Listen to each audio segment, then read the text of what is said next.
Mesdames, Messieurs, chers Lechem, bienvenue donc pour ce cours spécial consacré donc cette fois-ci au Shvi chez le Pessah, au 7e jour de Pessah, qui est le jour où va intervenir donc le miracle de l'ouverture de la mer Rouge. Le miracle de l'ouverture de la mer. Qu'est-ce qui se passe? Qu'est-ce que c'est que ce miracle?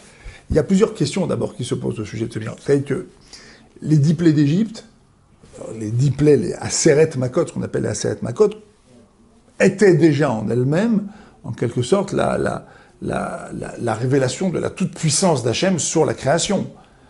Hein, d'accord? On voit que dans les 10 plaies d'Égypte, on voit qu'il se passe donc un écho, en quelque sorte, comme le dit la Mishnah dans Pirkei Avot, dans les Maximes de nos pères, un écho aux 10 Mahamarim, aux 10 paroles par lesquelles Hachem va créer le monde. En quelque sorte, les Égyptiens ont découvert qu'ils se croyaient maîtres de la nature, des forces de la nature, et ils ont vu que l'ensemble des forces de la nature leur ont échappé. Qu'il s'agisse de l'eau, qu'il s'agisse de la poussière, qu'il s'agisse de l'air, qu'il s'agisse des animaux, et qu'il s'agisse même de leur propre vie.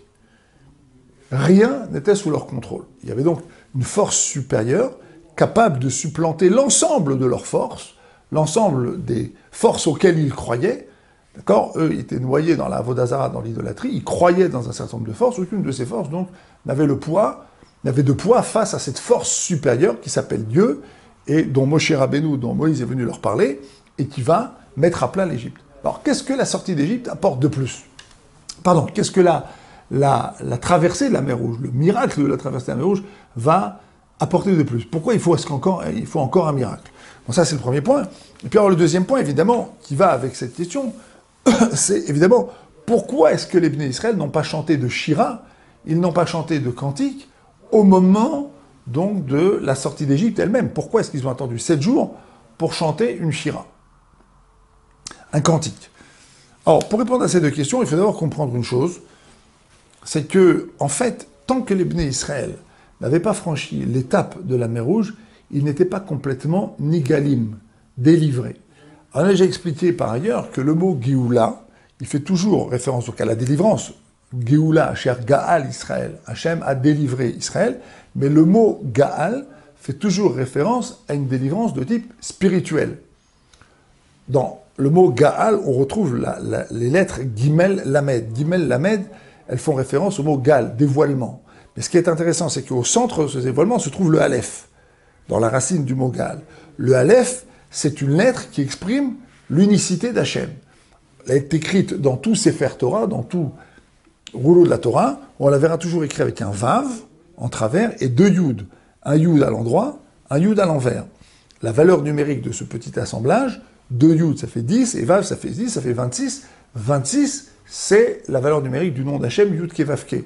Donc le Aleph, il fait référence à la présence d'Hachem. Dans la Géoula, dans la délivrance, l'intervention d'Hachem, elle est complètement centrale, elle est là, elle est complètement dévoilée, elle est visible, elle s'exprime, et elle signe en quelque sorte une adhésion. C'est-à-dire que maintenant, les Bnei Israël qui vont être délivrés, ils vont aussi délivrer au fait que c'est Hachem qui les a délivrés. Donc, quelque part, ils vont aussi sortir d'une civilisation, la civilisation égyptienne, et ils vont rentrer dans une autre civilisation.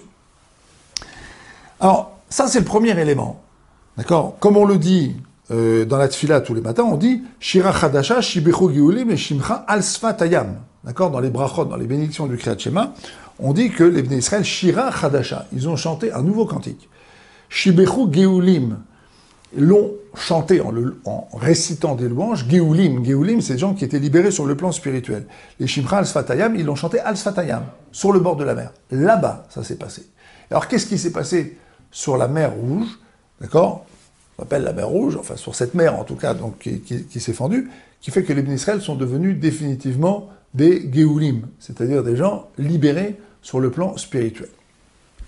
En fait, il s'est passé un point qui est un point qui, en quelque sorte, détermine l'ensemble l'ensemble de l'histoire de la sortie d'Égypte.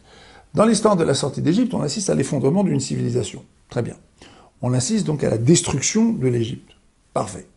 Mais qu'est-ce qui se passe au moment de la mer Rouge? Pharaon va venir avec son armée et il va tenter dans une dernière, en quelque sorte, un dernier sursaut, de détruire les Bnei Israël. Hachem avait laissé l'idole de Baal Tsephon entière, debout, et effectivement, Pharaon, lorsqu'il a vu cette idole debout, a compris qu'il y avait encore un espoir, il y avait encore une force qui pouvait triompher de Dieu. Comme ça, il a compris, comme ça, il a cru. Donc, qu'est-ce qui s'est passé, en fait, sur la mer Rouge? Sur la mer Rouge, il s'est simplement passé que Pharaon a imaginé qu'il avait encore des ressources, il avait encore des forces, il avait encore la possibilité de faire face à l'exigence du Créateur. Donc, il a été amené là-bas, en fait. Il a été en quelque sorte précipité là-bas. Comme on le dit d'abord dans la Shira, Sous ve'ochvo rama vayam. Sous, le cheval, ve'ochvo, et celui qui conduit le cheval, il les a précipités dans la mer. C'est intéressant parce que c'est pas écrit que rochev ve'suso, c'est-à-dire le chevalier et son cheval, il les a précipités dans la mer. C'est le cheval, en quelque sorte, qui a pris possession du cavalier. Et là, c'est un phénomène qui est intéressant. C'est la première chose qu'on peut dire ici. Qu'est-ce qui s'est passé dans la sortie d'Égypte? Il s'est passé que la volonté première de l'individu pharaon est en quelque sorte une volonté qui a pris possession de son être, au dépens même de son intelligence. Son pays est par terre. C'est fini, il n'y a plus rien à faire. Il a assisté lui-même à la mort des premiers-nés. Donc il a vu lui-même que Akadosh Baruch Hu, Dieu pouvait discerner dans l'espèce humaine qui est premier-né, qui n'est pas premier-né. Il a vu que Dieu pouvait complètement mettre à plat son pays. Qu'est-ce qui se passe à ce moment-là? Son désir de ne pas voir est tellement fort qu'à ce moment-là, il devient conduit par son propre cheval. Autrement dit, l'individu est conduit par des forces qu'il a mis en marche lui-même. Que se passe-t-il d'abord à la sortie à Kriyat Yam-Souf? Qu'est-ce qui se passe au 7e jour de Pessah? Il se passe d'abord que les Bnei Israël ont pu voir qu'un individu qui, en quelque sorte, avance dans un certain chemin, eh bien finalement, il est prisonnier des forces qu'il a mis en marche. Un peu comme on le dit habituellement, on l'exprime différemment, là où un homme veut aller, c'est là qu'on l'emmène. Alors en physique, on appelle ça l'énergie cinétique. D'accord? Quand vous roulez à 100 km à l'heure, si vous voulez freiner, il vous faut 95 mètres. Pourquoi? Parce que vous créez des forces qui, en quelque sorte, entraînent votre véhicule. Les Chachamim, nos sages, le disent un peu différemment. Ils disent Srar Avera, Avera, Srar Mitzvah, Mitzvah. Le salaire d'une Avera, c'est une Avera. C'est quoi le salaire? La force qui est mise en marche lorsqu'on veut transgresser, c'est l'appétit de la transgression. Et la force qui est mise en marche quand je fais une mitzvah, c'est précisément d'en faire plus. C'est de découvrir d'autres mitzvot. Autrement dit, quand je rentre dans un certain système, je deviens en quelque sorte porté par ce système. Et ça, c'est un pas de plus dans la Emouna, dans la foi. Qu'est-ce qu'on a vu à la sortie d'Égypte? On a vu que Dieu intervient sur la création. Il est maître absolu de la création.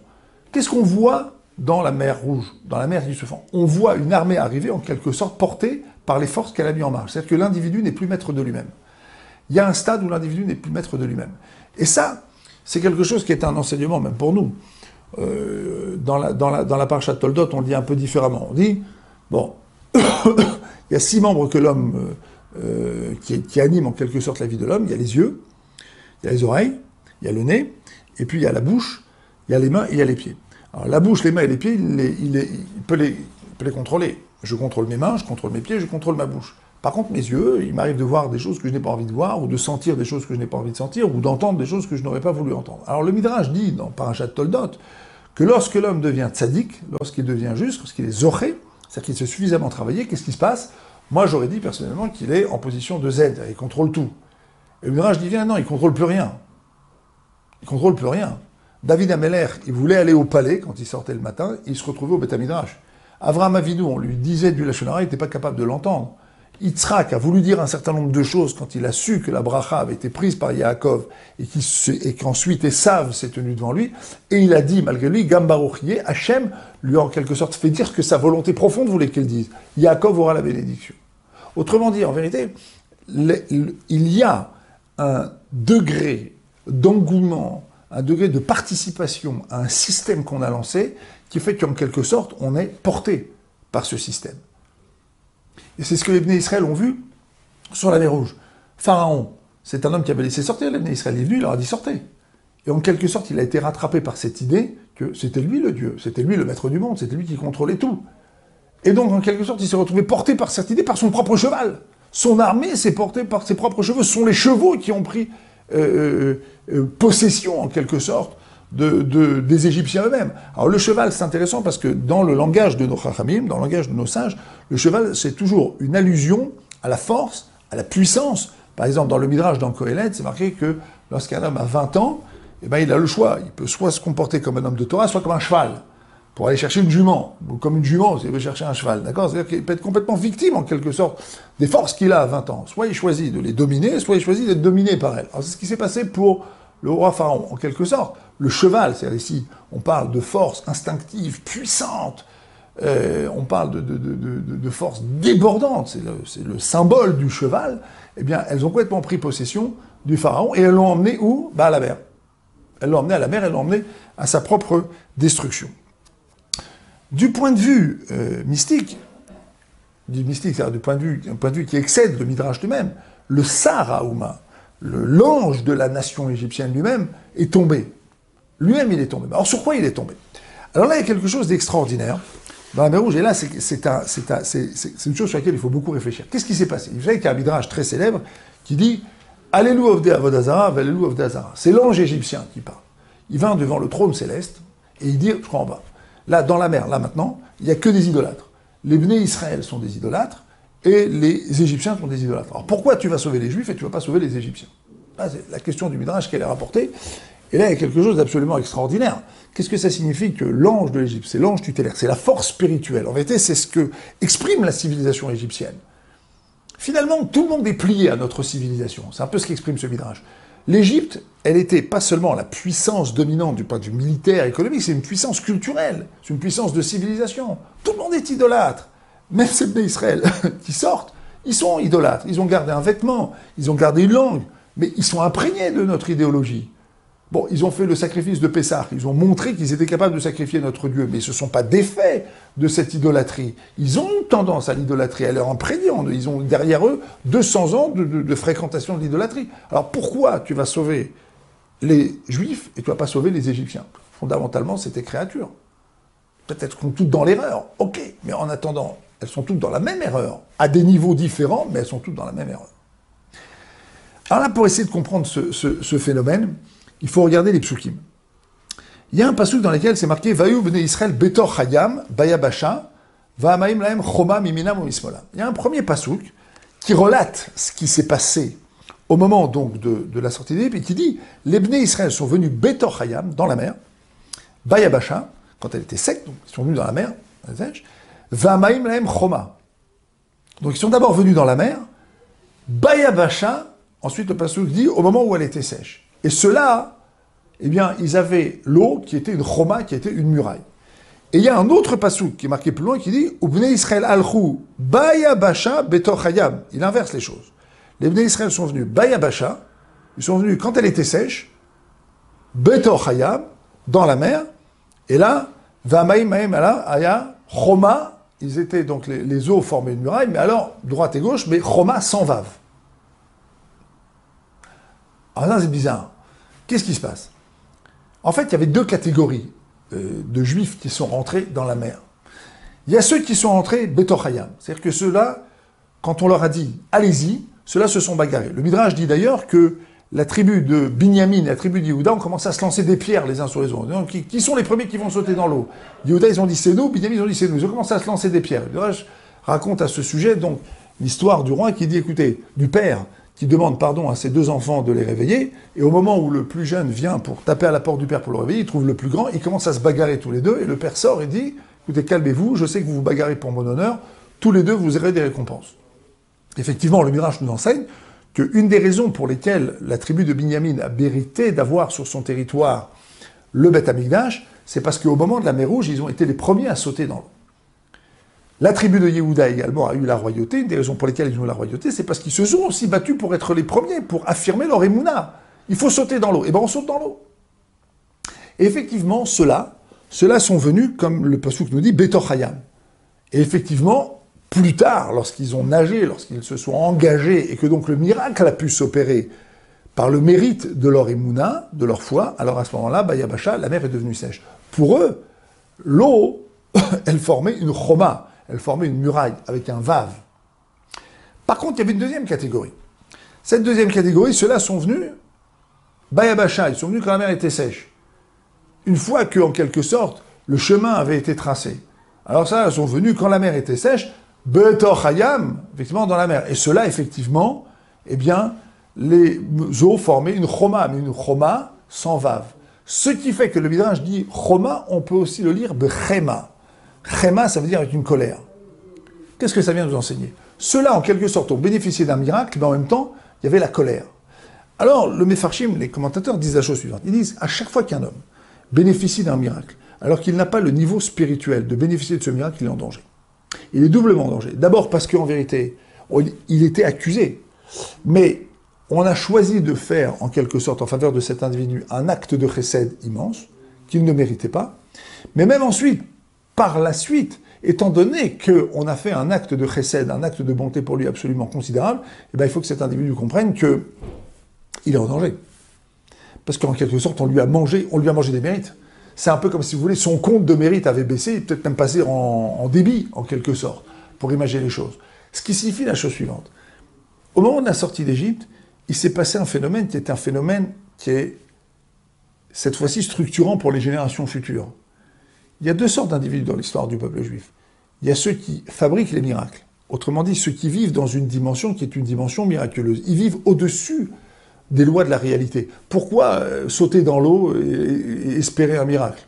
On est les Égyptiens d'un côté, les bêtes sauvages de l'autre, le désert de l'autre, il n'y a plus rien à faire. Et on saute dans l'eau. Qu'est-ce qu'on va faire dans l'eau? Non, Dieu a ordonné. On avance. Il y a ici un projet. Il y a ici, en quelque sorte, au préalable, une connaissance du projet divin, donc une envie de participer à ce projet, donc une capacité à y participer. Et donc on va se jeter dans l'eau. Alors ceux-là deviendront des rois. Ceux-là auront le Beth Amikdash. C'est qui les rois juifs? C'est des gens qui étaient capables de percevoir le projet divin au-delà même de l'apparence. C'est quoi le Beth Amikdash? C'est l'intrusion du monde spirituel dans le monde matériel. Mais ça n'est possible que pour des gens qui vivent dans cette dimension-là. Et puis alors, ces gens-là donc vont avoir ce qu'on appelle la Emouna. La Emouna, c'est précisément cette capacité, c'est ça que nous révèle la sortie d'Égypte, c'est ça finalement la signature de la sortie d'Égypte, c'est ça la signature de la Géoula, de la délivrance spirituelle, c'est que je regarde le monde à partir d'en haut. Je regarde le monde avec un autre regard que le regard de l'impossibilité mathématique, politique, sociale ou autre, etc. Il y a un possible, il est ailleurs, ce possible, il faut aller le chercher là où Hachem m'a demandé de le voir. La deuxième catégorie, c'est la catégorie des gens qui suivent. Alors ceux-là vont avoir une émouna qui est plus problématique. Effectivement, ils avancent, mais ils avancent avec cette idée que, bon, au fond, il y avait d'autres options. Et à partir du moment où l'option du miracle est là devant eux, effectivement, ils avancent. Alors, il y a d'autres Mefarshim, c'est Gaon de Vilna qui l'amène, Mefarshim qui sont beaucoup plus directs. Ils disent, attendez 2 minutes. Il y avait deux catégories. Il y a la première catégorie qui sont rentrées. Alors, dans ceux-là, il y avait les tzadikim, il y avait la tribu donc de Yehuda, il y avait Binyamin, il y avait Issachar, il y avait Zevouloun, il y avait les tzadikim.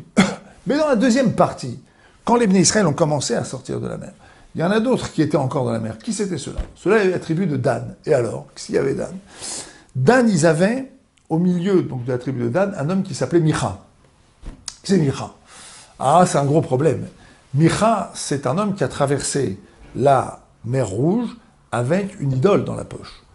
Il est parti, quand les Bnei Israël donc, ont reçu la Torah, et lui, il a vécu le don de la Torah, il a vécu les 40 ans du désert, ensuite il a vécu la conquête d'Eretz Israël, et ensuite il est parti s'installer en Eretz Israël, sur le territoire de la tribu de Dan. Il y avait là-bas donc une statue, qui était la statue érigée par Micha, à laquelle il y avait un culte idolâtre qui était rendu. Alors là, on tombe, les bras qui tombent, on dit comment c'est possible?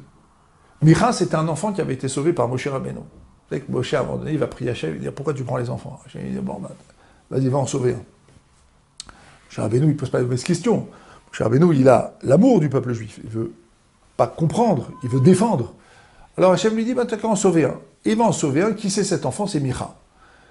Micha, c'est-à-dire un enfant qui va grandir et qui plus tard va devenir un individu idolâtre. Dans la deuxième partie, dans le deuxième groupe des Juifs qui ont traversé la mer, ceux dont on dit que donc, les eaux formaient pour eux une choma, elles formaient une muraille, mais une colère en même temps.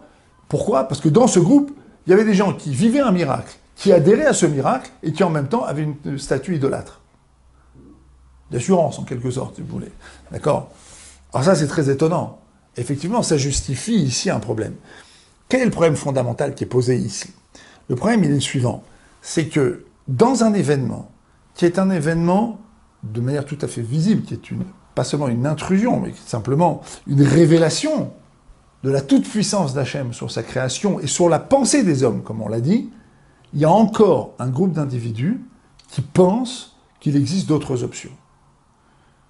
Et ça, c'est un fait qui est un fait considérable. Pourquoi? Parce que ça veut dire qu'au cœur d'un événement dans lequel je ne peux pas ne pas voir autre chose, je ne peux pas ne pas voir la main divine, eh bien, il est inscrit que l'homme peut voir, oui, autre chose que la main divine. Et ça, c'est quelque chose qui est absolument considérable, parce que c'est le signe même du fait que, fondamentalement, l'œil de l'humain, il est guidé par sa volonté. Alors on le dit tous les matins, pas à peine de suivre vos yeux, votre cœur, vos inclinaisons, et nos commentateurs, les Mefarshim, les Chachamim expliquent, Enechem, les yeux, c'est la débauche, le cœur, c'est le lieu de la volonté, quand on parle du cœur, pas ce cœur-là, on parle du cœur de l'individu, de sa volonté, du lieu profond de sa volonté profonde, de là où émergent ses volontés. Eh bien, il ne faut pas suivre ses volontés, c'est ce qui peut conduire l'individu à l'hérétisme, à des pensées hérétiques, à nier donc l'existence de Dieu et l'intervention de Dieu dans le monde. C'est la volonté qui bride ça, c'est pas l'esprit, c'est la volonté. Micha et les gens qui l'ont suivi sont des gens qui avaient la volonté de sortir d'Égypte, mais ils n'avaient pas la volonté de sortir l'Égypte de leur cœur. Et donc ils sont effectivement sortis d'Égypte, donc ils ont sorti les Bnei Israël, ils ont suivi, donc les Bnei Israël, mais n'avaient pas cette volonté de sortir la civilisation égyptienne d'eux-mêmes. Et donc il y avait deux parties. Il y avait ceux pour lesquels l'eau était une choma, c'était une muraille. Et effectivement, ceux-là ont vécu l'événement en quelque sorte à 100%. Et il y avait ceux pour lesquels l'eau de chaque côté, était une colère. Elle les protégeait, c'est vrai, mais en même temps c'est une colère. C'est-à-dire que ces gens-là vivaient un acte de chesed absolument considérable, et doublement considérable, parce qu'en vérité, ils ne le méritaient pas. L'œil humain est un œil qu'il faut exercer. Il faut exercer son œil à voir les choses. Quand on ne veut pas voir, on ne verra rien. Au cœur d'un événement dans lequel il se passe de manière tout à fait visible des miracles, on peut choisir de ne pas voir les miracles. Et c'est un choix. C'est ça qui est extraordinaire. C'est que c'est un choix.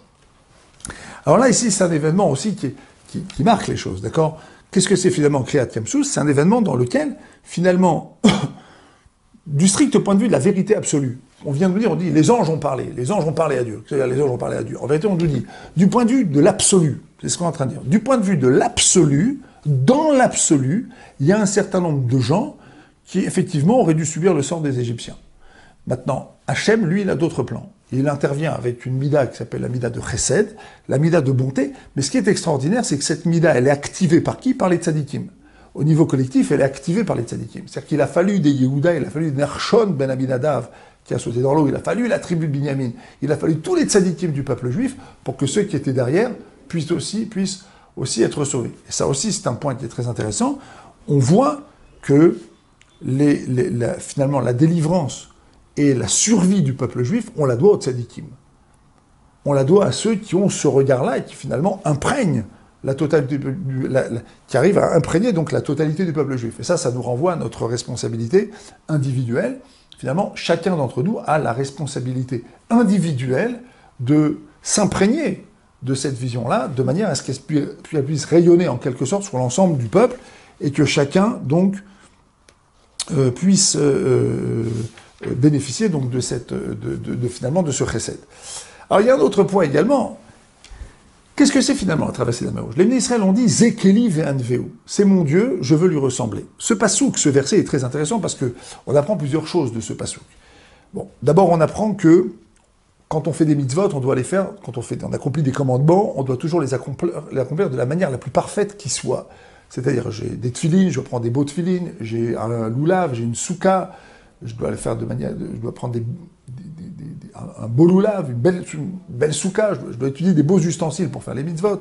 Une femme va prélever la chala, elle va faire ça avec toute la concentration voulue, elle va en quelque sorte y mettre les meilleures intentions du monde, etc., etc. Lorsque on accomplit une mitzvah avec des beaux objets. Ah ça c'est intéressant. On accomplit quelque chose de spirituel, mais il faut le faire avec des beaux objets. On accomplit quelque chose qui est d'essence spirituelle dans un monde matériel, il faut le faire avec quelque chose qui respire la beauté, mais la vraie, l'esthétique. Il faut mêler l'esthétique à la mitzvah. Pourquoi? Alors là, il y a ici quelque chose là aussi tout à fait fondamental. J'ai entendu ça une fois d'un Baal Moussar. Il a dit quelque chose d'extraordinaire. Il a dit, en fait, la émouna, le degré d'émouna qu'on nous demande d'avoir, c'est ce qu'on appelle la émouna chouchit. C'est une émouna sensible. On nous demande de comprendre que quand on échange avec l'autre, il y a un autre devant nous. Que quand on fait la tfila, on part, Hachem, il est là. On nous demande de développer une émouna, une foi, qui soit une foi qui passe d'abord par une expérience sensible. Qu'est-ce que c'est la émouna? C'est la conscience sensible du fait que je vis dans un monde qui est géré par Hachem. Alors, on a déjà raconté cette parabole plusieurs fois dans d'autres endroits, mais je vous la re-raconte si vous n'avez pas entendu. Le Baal Shem Tov, une fois, s'est mis à taper des mains devant ses élèves. Il a dit, je ne crois pas en Dieu. Il s'est mis à taper des mains, je ne crois pas en Dieu. Anilo Mahamir. Le Rabbi est devenu fou. Et ça a duré comme ça. C'était à Motzei Shabbat. Motzei Shabbat, Avdallah, Tikkun Chatzot. Le lendemain, à la tfila, il revient encore avec ses tefilines sur la tête. Je ne crois pas en Dieu. Alors, à la fin de la tfila, à la fin de la prière, ses chassidim, ses élèves sont approchés. Rabbi, on ne comprend pas. C'est à quoi tu ne crois pas en Dieu? Il a dit, vous croyez en Dieu. C'est la différence entre vous et moi. C'est vous croyez en Dieu. Moi, je le vois, Dieu. Moi, je le vois. C'est que quand je regarde la nature, je vois l'intervention du Créateur. Lorsque je vois l'histoire du peuple juif, je vois l'intervention du Créateur. Lorsque je vois la mystérieuse survie du peuple juif, je vois le Créateur. Un peu comme disait Voltaire, il demandait une fois, c'est quoi la preuve de l'existence de Dieu? Un roi, il demandait au philosophe, il a dit, c'est quoi la preuve de l'existence de Dieu? Il a dit, l'existence du peuple juif. L'existence du peuple juif, c'est la preuve de l'existence de Dieu. Voilà, ça c'est un miracle qui est devant nous, ils auraient dû disparaître depuis longtemps, ils sont encore là. C'est ce qu'on appelle une émouna chouchit. C'est une émouna qui passe par une expérience sensible. C'est ça qu'on nous demande de développer. C'est ça le sens du passouk qui apparaît et que nous chantons tous les matins, donc dans la Shira, dans ce cantique, nous disons « Zekeli ve'anveu ». C'est mon Dieu, je veux lui ressembler. C'est-à-dire, c'est mon Dieu au sens où lui, il intervient dans le monde matériel. Moi, je veux ressembler à l'excellence, à la perfection de son intervention. Quand moi, j'interviens dans le monde par les mitzvot, je veux être aussi parfait que lui est parfait dans son intervention dans le monde. Alors, si vous le voulez bien, on va regarder aussi quelques-uns des psukim. Essayez un petit peu de comprendre, d'abord, qu'est-ce qui s'est passé durant cet épisode donc de l'Ekret Yam Souf. Alors d'abord, c'est marqué que Mifra Shalishav Toubeu ve Yam Souf. D'accord, les meilleurs des cavaliers se sont noyés dans le Yam Souf, dans cette mer-là. Tehomot Yichasyumu, donc les eaux, les profondeurs les ont recouverts. Yardou Vimtsolot, les Égyptiens ont plongé dans les profondeurs, Kemo Even, comme des pierres. D'accord. Et certains, Tsalelou Kaoferet, ils ont au contraire, en quelque sorte, plongé comme du plomb. Il y a eu plusieurs morts. Il y a eu qui sont morts comme des pierres, il y a eu ceux qui sont morts comme des fétus de paille, et ceux qui sont morts comme du plomb. Ceux qui sont morts comme du plomb, c'est-à-dire qui ont coulé tout de suite, en quelque sorte, ils ont même été recouverts par la terre, c'était les meilleurs des Égyptiens. Ceux qui ont eu une mort plus pénible étaient moins bons, et ceux qui ont dû beaucoup souffrir ont eu une mort différente. Alors là aussi, c'est intéressant parce que on voit apparaître dans cet élément-là, l'élément finalement du fait que la Hashgacha d'Hachem, l'intervention d'Hachem, c'est pas une intervention dans laquelle il va rayer de la carte définitivement donc un groupe d'individus. Non, chaque individu en quelque sorte est visé. Et ça rejoint ce que disait par exemple le Chafetz Chaim après la Seconde Guerre mondiale, après la Première Guerre mondiale, pardon. Après la Guerre mondiale, il y a eu des millions de morts. Il y a des centaines de millions de balles qui ont été tirées. Le Chafetz Chaim disait la chose suivante, chaque balle elle a son adresse. Chaque événement, il a son adresse. Chaque individu, il a sa destinée. C'est-à-dire que dans un événement qui semble être un événement collectif, en vérité, il y a une série d'événements individuels. Et ça aussi, c'est un enseignement pour nous. On vit aujourd'hui une période dans laquelle il y a une série d'événements collectifs. C'est-à-dire que Am Israël est visé par des événements collectifs. Il y a eu des attentats, il y a beaucoup de souffrances, il y a beaucoup de questions qui surgissent de tout cela. Et en fait, dans des événements qui semblent être des événements collectifs, dans lesquels des groupes d'individus sont emportés, on voit que chacun, en fait, a son histoire. On voit qu'en fait, chacun a sa destinée. On voit qu'en fait, chacun est porteur d'une histoire et d'un sens qui va permettre à tous ceux qui sont autour, à nous tous autour, à tous les millions de gens qui sont autour, de déceler dans l'histoire de chacun d'entre eux, à la fois un motif de réflexion et de remise en cause, et en même temps, le sens d'une intervention très particulière d'Hachem.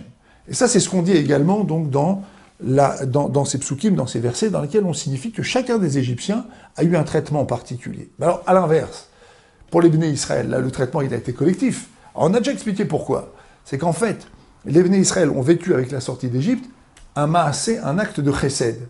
C'est-à-dire qu'en vérité, la sortie d'Égypte, c'est l'acte de naissance du peuple juif. Mais l'acte de naissance, c'est un acte de chesed absolu. Le bébé sort du ventre de sa mère, et d'un coup, tout ce qui était fermé s'ouvre, tout ce qui était ouvert se ferme, il pousse un cri, il vit, il respire. C'est un miracle. La Gemara dans Ta'anit dit qu'il y a 3 clés qui ont été données à Kadosh Baruch Hu. Parmi ces 3 clés, c'est le moment où l'individu va naître. C'est-à-dire que c'est entre les mains du Créateur. C'est-à-dire que c'est entre les mains de l'absolu.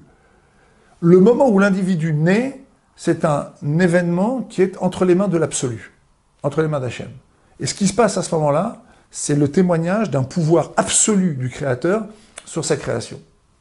Un individu qui va vivre, il peut tout aussi bien y passer, Dieu loi nous, que Dieu nous en préserve, mais quelque chose va se passer à ce moment-là qui est l'ordre de l'absolu. La naissance de Ham Israël, elle est collectivement vécue comme un acte de chesed. On voit également un autre passouk qui nous dit « Yemincha Hashem nedari bakoach, Yemincha Hashem tir'at soyev ». Ta main droite, elle est glorieuse, d'accord, et ta main droite écrase l'ennemi. Alors il y a 2 mains droites. Normalement, dans la typologie des exemples, il y aura toujours une main droite et une main gauche. Il y a la main droite qui représente en quelque sorte le chesed, la bonté.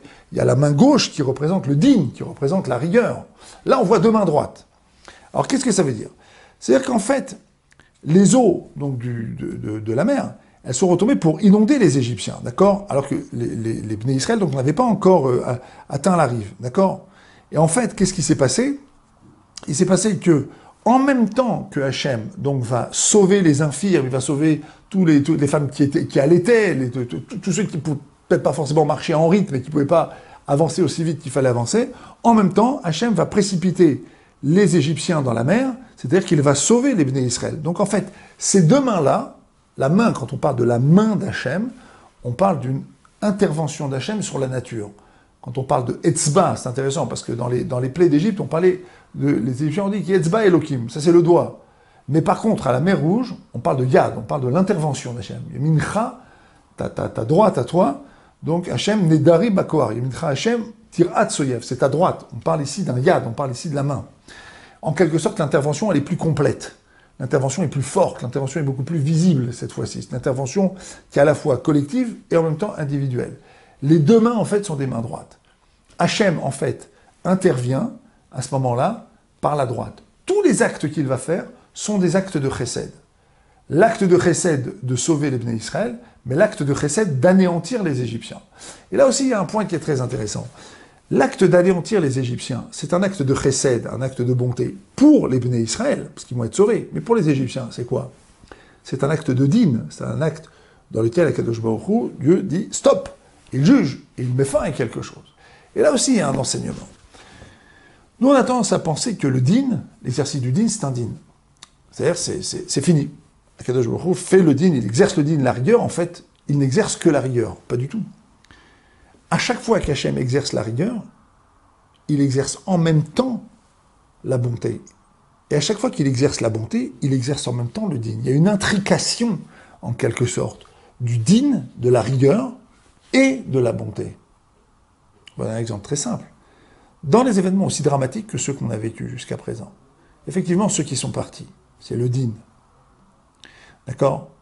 Mais en même temps, nous savons très bien que les tzadikim qui partent, que les justes qui partent, eh bien, ils subissent un drame et que leurs proches subissent un drame, mais que ce sont des neshamot, les leurs et celles de leurs proches, capables de supporter cette épreuve et finalement capables de porter tout le peuple juif sur leurs épaules. Parce que finalement, il y a ici une souffrance, et le mérite de cette souffrance, il fait que les Bnei Israël peuvent, en quelque sorte, bénéficier d'un miracle. Comme on le voit pour les grands tzadikim qui, parfois, sont partis pour faire expiation pour le peuple juif. Chez les survivants, maintenant, ceux qui ont vécu l'événement, ceux sur lesquels une arme a été braquée, et qui, eux, ont survécu, eux, ils ont vu un miracle. Donc ils ont vécu un grand acte de chesed. Mais à partir de cet événement, quel est le sens de leur vie? C'est le din le plus absolu. Parce que finalement, maintenant, est-ce qu'ils ont encore le libre arbitre?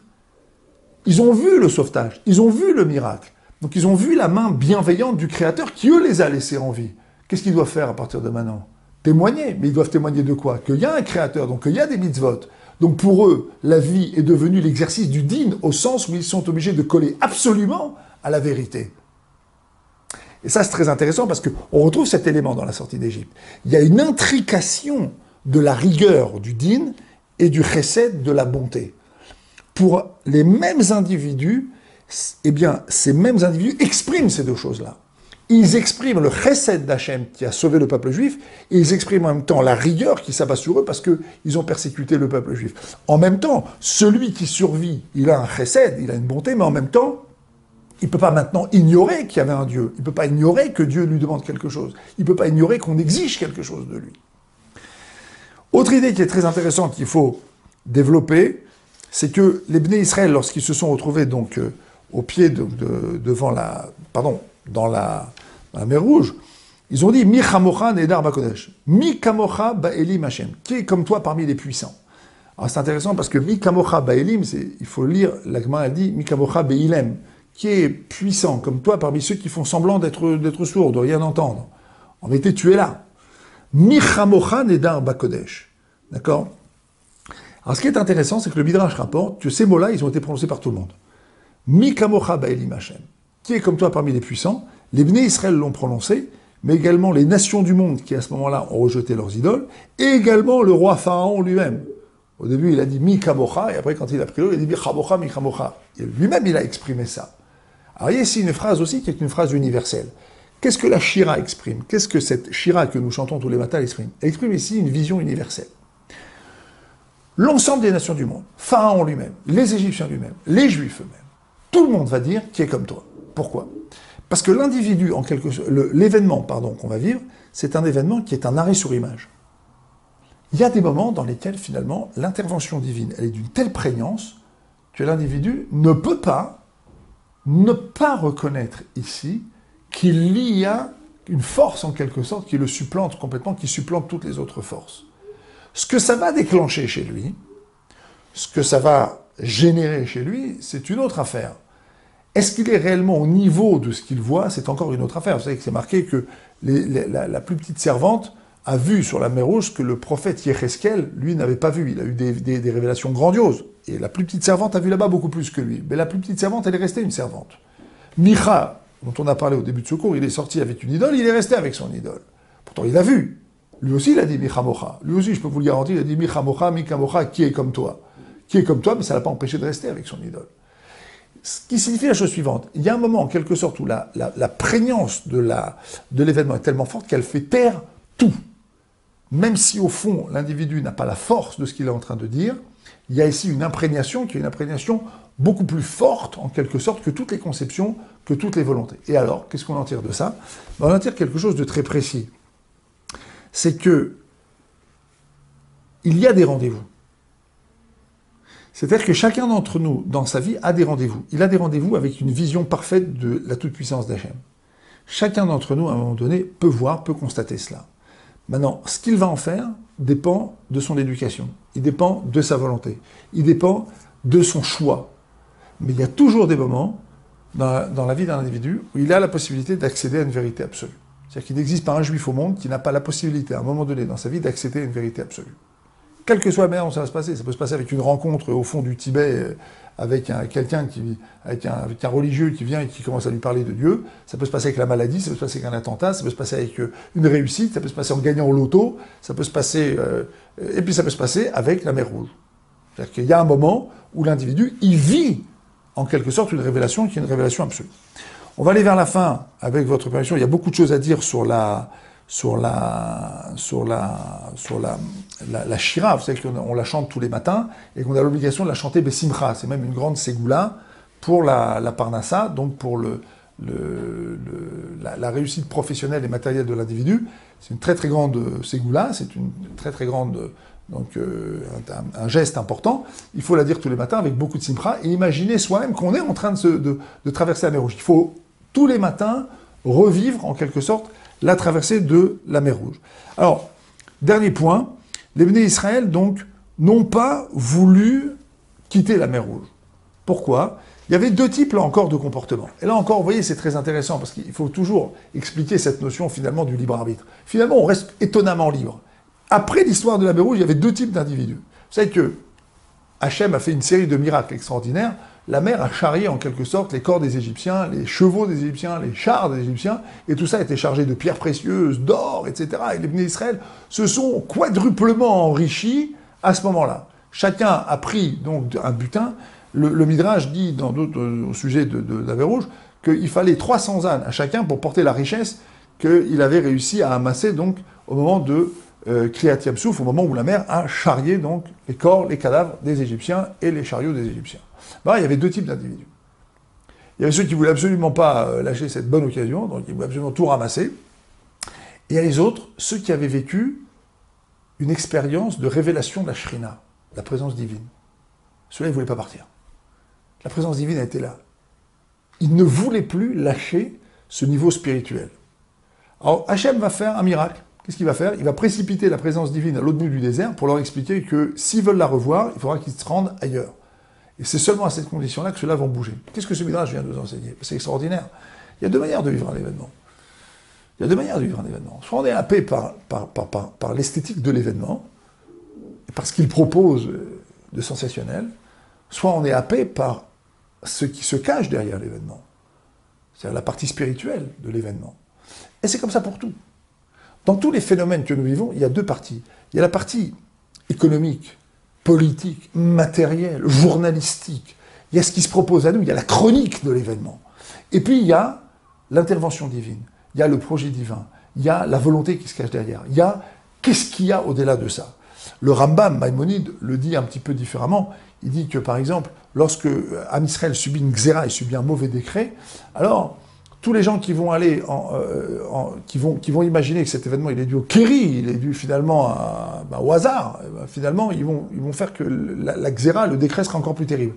Par contre, tous ceux qui vont faire teshuva, tous ceux qui vont comprendre que derrière cet événement il y a autre chose, il y a une interpellation, il y a en quelque sorte, les premiers vont être achzari, vont être cruels. Pourquoi? Parce qu'ils vont être achzar. Ar, ça veut dire seulement, zar, extérieur. Ils vont être complètement extérieurs à l'événement. Pourquoi? Parce qu'il va leur manquer le discernement, qui est précisément celui de nos sages et celui que la Torah nous propose d'avoir, qui est de discerner la main divine dans l'événement. Alors c'est la même chose ici. Il y a des gens qui ont vécu la mer Rouge, c'est ce qu'on appelle le makébépatie, c'est le dernier coup de marteau de la émouna qu'il faut leur donner. Eux, ils voient l'or, ils voient l'argent, ils veulent absolument pas en décoller, et les autres qui sont derrière qui disent, non, attendez, l'or et l'argent, ok, mais il y a autre chose derrière. On a vécu une expérience de symbiose avec la présence divine. C'est un Beth Amikdash, c'est un temple, là, il s'est passé quelque chose. Le haut s'est collé au bas, le bas s'est collé au haut. On n'a pas envie de quitter une chose pareille. C'est un niveau de perception du divin qui est absolument extraordinaire. C'est la raison pour laquelle on est sorti d'Égypte, c'est la raison pour laquelle on est dans le monde, c'est pour ça qu'on est venu au monde. Et les autres disent non, donnez-nous du fric. Et les autres disent non, laissez tomber le fric, il y a autre chose, il y a Dieu. C'est deux niveaux de perception. L'individu est libre. C'est peut-être sur ce mot qu'on peut se quitter, c'est qu'en fait, fondamentalement, toutes les étapes de l'histoire du peuple juif sont des étapes qui, effectivement, ouvrent les yeux, ouvrent le cœur. Mais, fondamentalement, elles laissent la part belle à ce que nous appelons le libre arbitre, parce qu'elles laissent chacun d'entre nous face à ce qui, fondamentalement, le détermine. Ce qu'il a envie de choisir. Qu'as-tu envie de choisir? Qu'est-ce que tu as envie de voir? Qu'est-ce que tu as envie de faire de cet événement? Et bien, finalement, chacun d'entre nous est complètement libre de faire de ce qu'il veut de tout événement, y compris le plus miraculeux de la Terre, par exemple un événement comme la traversée de la mer Rouge. À très bientôt.